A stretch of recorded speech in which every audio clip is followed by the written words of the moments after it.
Matay ba di atong balikon ato ang mga niaging buwan nga kita gihapon ang nagsigi og kabgab niining ato ang para pundasyon.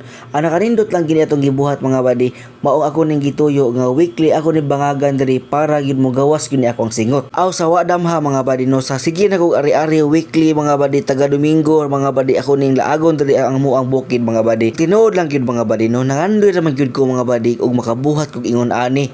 So dili lang ako ipakita sa inyo ha mga badi kay kibaw na mo kung unsa gini akong gibuot pasabot. Sa sigihan nato hinahinay sa ato ang pag-abante mga badi no. Pero sa atong dagan sa atong kinabuhi mga badi dili gyud nato malikayan ang atong kakapoy sa ato ang kalawasan. Para kung ikaw badi no kung ganahan jud nga mo taas og lahotay na imong kinabuhi mga badi no. Kanang bisyo na imong giapilan karon ayaw ra nagipadayon kay maor nay makapada og hinay sa imong dagan sa imong kinabuhi. Mao na kinahanglan gyud kang muundang ang imong bisyo karong adlaw. So sa mga nilabay nga mga panahon mga badino nga D5 sa ato ang pagpahimo sa atong balay mga badino. So karong adlaw di badi adlang Domingo mga badi. So nindot kaayo ang akong pagmata karon mga badi kay pagahuman sa ato ang weekly sa ato ang pagpanarbaho mga badino. Ari na sa ato ang ginagmay nga hinay-hinay sa ato ang balay. So ana ra gud mga badi.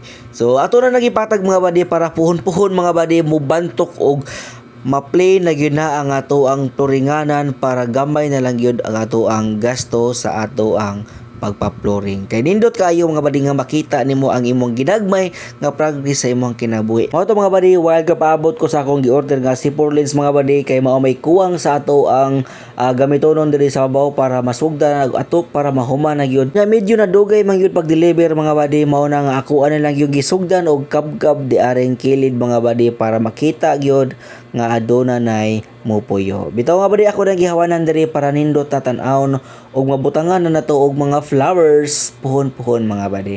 Murag nindot na kay ni puy-an kay bugnaw na kaayo ang ato ang palibot tan-aw lang yun ni nindot kaayo ang weather badi.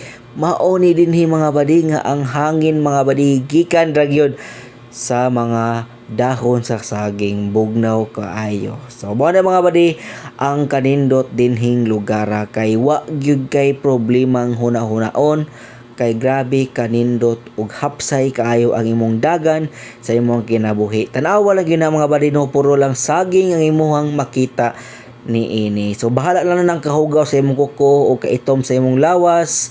Ang importante kumbati ra gihapon to. So mao to mga badi naabot na gyud ang ato ang gipa-deliver nga si Porlins ug aton lang sa nang giapilan og hollow block mga badi para sa sunod semana mga badi ato na nang mapadayunan og pagpile sa ato ang hollow block. So shiz. So tanaw wala na puhon-puhon mga badi ha. So mao ni atong update mga badi ako ipakita sa inyo ha. Mao ni ato ang nahuman na gyud sa ato ang uyuan. So grabe kanindot.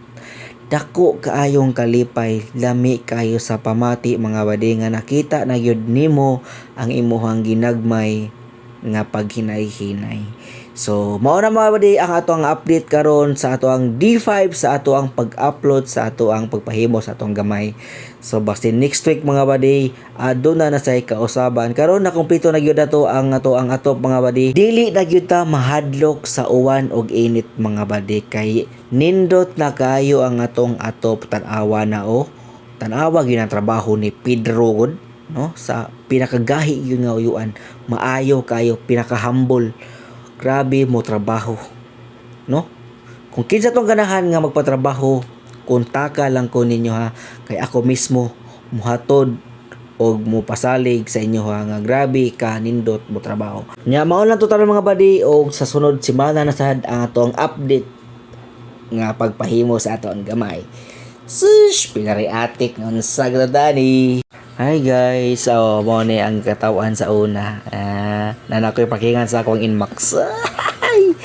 Thank you Lord. So salamat kaayo Ginoo. So padayon lang gihapon ta.